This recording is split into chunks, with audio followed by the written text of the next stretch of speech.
امام صاحب جماعت میں فرض نماز پڑھا کر سلام پھیر کر کلمہ شریف پڑھنا چاہیے یا نہیں؟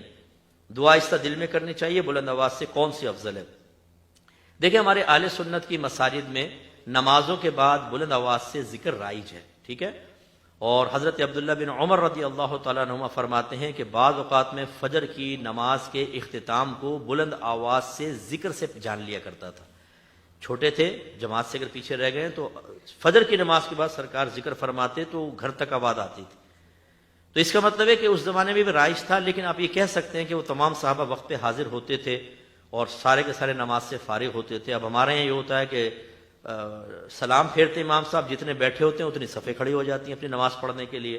تو یقیناً ان نمازیوں کے نماز کا بھی خیال کرنا ہوگا، کیونکہ ان کا خیال کرنا، ان کا حق کا رعایت کرنا یہ ہم پر واجب ہے، اور ذکر الہی کرنا مستحب ہے۔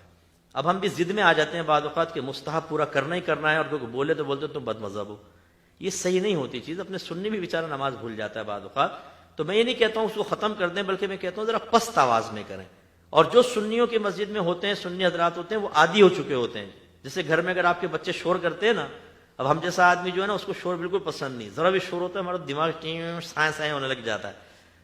اور بعض گھروں میں بچے اتنا شور مچاتے ہیں اور ابا گہری نیند سو رہا ہوتا ہے، خراٹے لے رہا ہوتا ہے، میں حیرت زدہ ہو جاتا ہوں۔ اس کا مطلب ہے جب آدمی عادی ہو جاتا ہے نا، اس کو کوئی پرابلم نہیں ہوتی۔ تو جہاں سنیوں کی مسجد کے اندر بلند آواز سے ذکر ہوتا ہے وہ اتنے عادی ہوتے ہیں، کوئی مسئلہ نہیں ہوتا۔